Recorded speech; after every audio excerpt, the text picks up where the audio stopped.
بسم اللہ الرحمن الرحیم۔ بغداد کی فتح کے بعد لاکھوں مسلمانوں کو قتل کیا جا رہا تھا۔ دریائے دجلہ لوگوں کے خون سے سرخ ہو گیا تھا۔ مسلمانوں کا تمام تر ادبی اثاثہ جلایا جا چکا تھا۔ اسلامی خلیفہ معتصم باللہ کی بیویاں خیرات کی طرح منگول سپاہیوں میں بانٹ دی گئی تھی اور خود خلیفہ معتصم باللہ کو قتل کر دیا گیا تھا۔ جب یہ سب کچھ ہو رہا تھا تو عین اسی وقت بغداد سے سینکڑوں میل دور منگول خاندان ہی کے ایک بڑے خان کا خون کھول اٹھا تھا۔ اس نے کہا، ہلاکو خان نے ہم سے مشورہ کے بغیر خلیفہ کو قتل کیا ہے اور مسلمانوں کے عظیم شہروں کو تباہ کیا ہے۔ میں اللہ کی مدد سے معصوموں کے خون کا بدلہ ضرور لوں گا۔ یہ منگول خان کون تھا اور اس نے ہلاکو خان سے کیسے بدلہ لیا؟ کیسے ایک مسلمان حکمران نے ہلاکو خان کی چاپلوسی میں ہر حد پار کر دی؟ اور وہ کیا منظر ہوگا جب ایک مسلمان بزرگ حکمران نے ہلاکو خان کو کان سے پکڑ لیا؟ ہلاکو خان عظیم فاتح سے عظیم شخص خود انسان کیسے بنا؟ میں ہوں مہر قاسم اور آپ دیکھ رہے ہیں میرا YouTube channel lovers of knowledge. ناظرین، اگر آپ میرے چینل پر نئے ہیں تو برائے مہربانی چینل کو سبسکرائب ضرور کر لیں۔ یہ اسرائیل کا عین ہارون نیشنل پارک ہے جس میں پانی کا ایک چشمہ ہے۔ اس چشمے کو عربی میں عین جالوت یعنی جالوت کا چشمہ کہتے ہیں۔ 700 برس پہلے یہ جگہ شام کا حصہ تھی۔ 1260 میں اسی چشمے کے کنارے پر انسانی تاریخ کی ایک فیصلہ کن جنگ ہوئی تھی۔ اس جنگ میں ایک طرف بغداد کو تاراج کرنے والا ہلاکو خان تھا اور دوسری طرف مملوک سلطنت کا مسلمان حکمران سیف الدین قدس تھا۔ بغداد فتح ہونے کے بعد عراق سے ترکی تک مسلم اور غیر مسلم حکمران ہلاکو خان کے دربار میں پیش ہو کر اس کی اطاعت قبول کرنے لگے، بلکہ ان میں تو ہلاکو خان کی چاپلوسی کا باقاعدہ ایک مقابلہ سے چل رہا تھا۔ لیکن ترکی کا ایک سلجوق حکمران کیکاؤس ثانی سب پر بادی لے گیا۔ پہلے تو اس نے ہلاکو خان کو جرابوں کا ایک ایسا جوڑا پیش کیا جس پر اس کی اپنی تصویر بنی ہوئی تھی۔ اس کے بعد اس نے اپنا سر ہلاکو خان کے سامنے جھکا دیا اور کہا، حضور آپ اپنا پاؤں اس غلام کے سر پر رکھ دیجئے۔ اب ہلاکو خان نے اپنا پاؤں اس کے سر پر رکھا یا نہیں رکھا، تاریخ اس بارے میں خاموش ہے، لیکن ہلاکو خان یہ سب دیکھ کر حیران اور پریشان ضرور ہو گیا تھا۔ ہلاکو خان کی اطاعت قبول کرنے والوں میں ایک اور مسلمان حکمران موصل کا گورنر بدر الدین بھی تھا جس کی عمر 90 برس سے بھی زیادہ تھی۔ جب وہ ہلاکو خان کے دربار میں حاضری دینے جا رہا تھا تو اس کے درباریوں نے اسے روکا اور کہا، ایسا کرنے میں خطرہ ہے، ہلاکو خان ایک خطرناک جنگجو ہے۔ جواب میں بدر الدین نے خوش دلی سے جواب دیا، اگر ہلاکو خان کچھ کرے گا تو میں اسے کانوں سے پکڑ لوں گا۔ بدر الدین ہلاکو خان کے دربار میں آیا اور اس کے لیے بہت سے تحفوں کے ساتھ ساتھ سونے کی 2 بالیاں بھی لے کر آیا تھا۔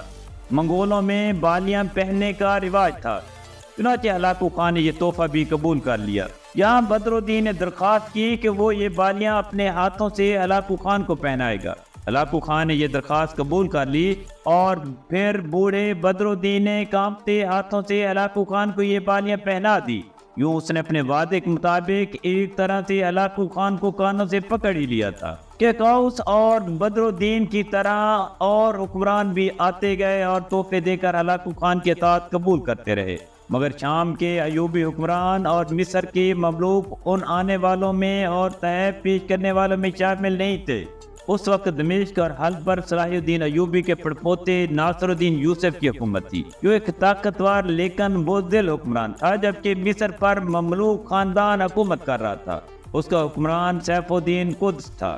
چنگیز خان کی وصیت کے مطابق اب ہلاکو خان شام اور مصر کو بھی ہر قیمت پر فتح کرنا چاہتا تھا۔ 1259 کے آخر میں ہلاکو خان آذربائیجان سے نکلا اور ترکی سے ہوتا ہوا شام کی طرف بڑھا۔ ہلاکو خان چاہتا تھا کہ شام میں اس کے داخلے سے پہلے اس کا خوف وہاں پہنچ جائے، اور پھر ایسا ہو بھی گیا۔ ترکی کی خوبصورت جھیل لیک وان کے قریب ایک چھوٹے سے قلعے پر ایوبی خاندان کا ایک شخص الکامل نگران تھا۔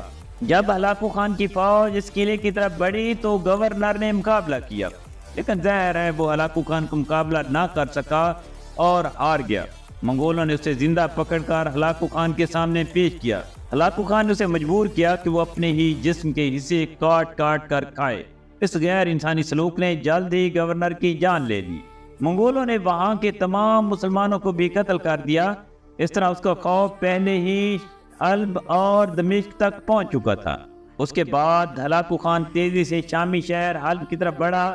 یہ شہر ناصر الدین یوسف کا دارالحکومت بھی تھا۔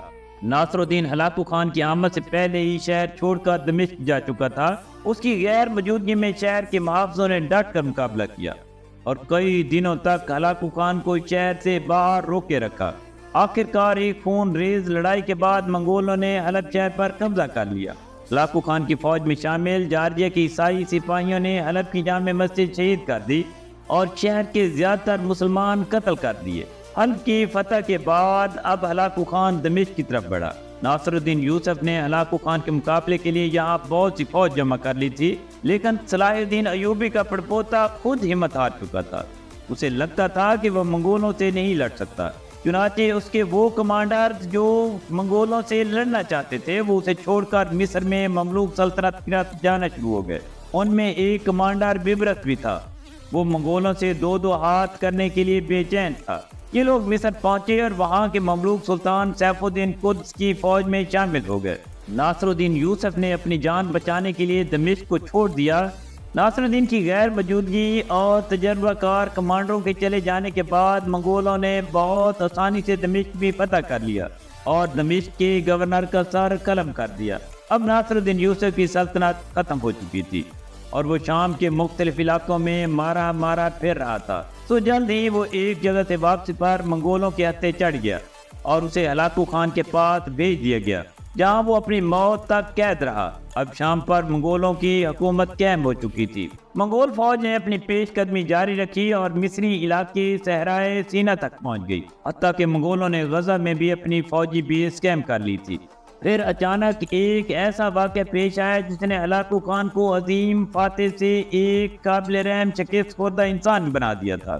وہ یوں کہ ہلاکو خان کو پیغام ملا کہ منگولوں کا خاقان اعظم مونکے خان جنوبی چین کو فتح کرتے ہوئے موت کی آغوش میں چلا گیا ہے، جبکہ اس کی جانشینی کے لیے ہلاکو خان کے بھائیوں قبلائی خان اور اریک بوگ میں جنگ شروع ہو چکی ہے۔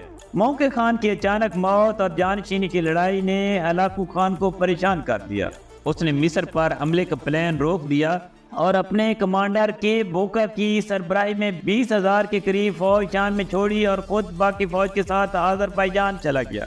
وہ قبلائی خان اور اریک بوگ کی لڑائی میں قبلائی خان کی حمایت کر رہا تھا، لیکن وہ خود فوج لے کر قبلائی خان کی مدد کے لیے نہیں گیا، بلکہ آذربائیجان میں رک کر اپنے ایک رشتہ دار منگول پر نظر رکھے ہوئے تھا۔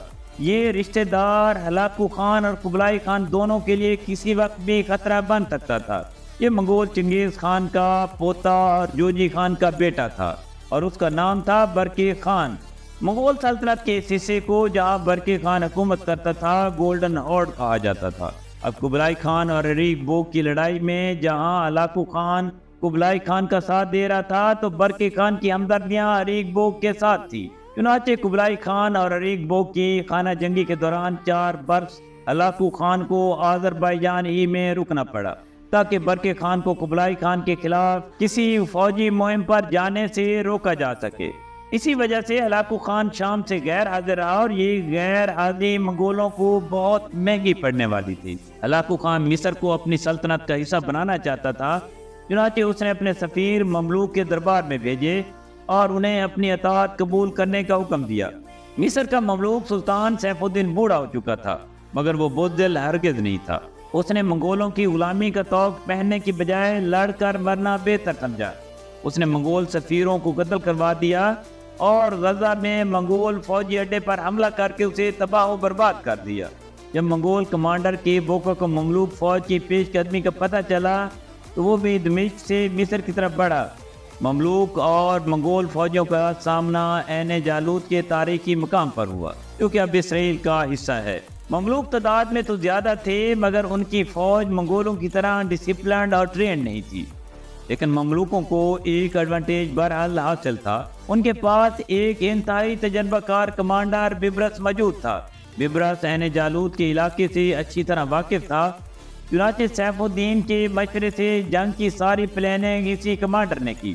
تاریخ میں پہلی بار ایسا ہونے والا تھا کہ منگولوں کی جنگی چالیں انہی پر استعمال ہونے والی تھی۔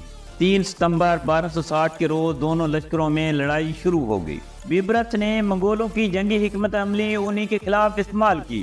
اس نے اپنی فوج کے ایک بڑا حصہ قریبی پہاڑوں میں چھپا دیا. پھر بیبرس گھوڑ سواروں کی چھوٹی سی فوج لے کر منگولوں کے مقابلے پر نکلا. ان گھوڑ سواروں نے کئی گھنٹوں تک میدان جنگ میں ارد گرد گھوڑے دوڑا کر منگولوں کو مصروف رکھا. جب منگول لشکر تھک گیا تو بیبرس نے میدان جنگ سے بھاگنے کی اداکاری کی. منگولوں نے فوراً بھاگتے لشکر کا تعاقب کیا اور جیسے ہی وہ پہاڑوں کے قریب پہنچے وہاں چھپی مملوک فوج ان پر بھوکے بھیڑیوں کی طرح ٹوٹ پڑی. گمسان کی جنگ کے بعد ہلاکو خان کی فوج کو عبرتناک شکست ہوئی. منگول فوج کا اہم ترین کمانڈر کے بوکا قید کر کے لایا گیا تو اس نے چیخ کر کہا کہ ہلاکو خان میری شکست کا بدلہ ضرور لے گا. اس پر مملوکوں نے اس کا سر قلم کر دیا. یہ تاریخ کی ایک فیصلہ کن شکست تھی. اس کے بعد منگول شام میں ٹھہر نہ سکے. جب اس شکست کی خبر ہلاکو خان تک پہنچی تو وہ غصے سے پاگل ہو گیا. اس نے اپنی قید میں موجود ایوبی خاندان کے آخری حکمران صلاح الدین ایوبی کے پڑپوتے ناصر الدین یوسف کو قتل کر دیا اور برقی خان کے خلاف کھلی جنگ چھیڑ دی. برقی خان وہی منگول سردار تھا جو اسلام قبول کر چکا تھا اور جس نے کہا تھا کہ وہ اللہ کی مدد سے بے گناہ مسلمانوں کے خون کا حساب لے گا. ہلاکو خان اور برقی خان کے درمیان پہلی لڑائی آذربائیجان کے قریب ہوئی جس میں ہلاکو خان کو عبرتناک شکست ہوئی. لیکن جلد ہی ہلاکو خان سنبھل گیا اور اس نے اپنی بچی کچی فوج کو اکٹھا کیا اور ایک زوردار حملہ کر کے برقی خان کو پیچھے ہٹنے پر مجبور کر دیا. اس موقع پر ہلاکو خان کو لگنے لگا تھا کہ اب وہ یہ جنگ جیت رہا ہے. اس نے اپنے بیٹے اباقہ کو برقی خان کے تعاقب میں روانہ کر دیا. اباقہ نے تعاقب میں اپنی فوج کے ساتھ دریائے تبریک کو پار کیا. جب اباقہ اس دریا کو پار کر رہا تھا تو برف باری کی وجہ سے دریا کا پانی جم چکا تھا اس لیے منگول فوج اسے پیدل ہی پار کر گئی. لیکن دریا پار کرنے کے بعد اباقہ نے برقی خان کا تعاقب کرنے کی بجائے وہیں پر کیمپ لگا دیا. یہاں منگول 3 دن تک دعوتیں اڑاتے رہے. لیکن اس دوران برقی خان کے جاسوس اس کی فوج پر مسلسل نظر رکھے ہوئے تھے. چوتھے روز اچانک برقی خان نے اپنی فوج کے ساتھ اباقہ کی فوج پر بھرپور حملہ کر دیا. حملہ اتنا اچانک تھا کہ اباقہ کی فوج اپنا کیمپ چھوڑ کر بھاگی اور دریائے تبریک عبور کرنے کی کوشش کی. دریا کی سطح پر جمی برف ہزاروں بھاگتے ہوئے قدموں کو بوجھ نہ اٹھا سکی اور ٹوٹ گئی. منگول سپاہی برفیلی پانیوں میں گر کر ہمیشہ کے لیے ٹھنڈے ہو گئے. ہلاکو خان کی فوج جو ناقابل شکست سمجھی جاتی تھی پہلے شام میں اور اب گولڈن ہارڈ میں عبرتناک شکست سے دوچار ہو چکی تھی. اس طرح ایک عظیم فاتح ایک قابل رحم شکست خوردہ انسان میں بدل چکا تھا. اس لیے کہتے ہیں کہ عزت اور ذلت اللہ کے ہاتھ میں ہے.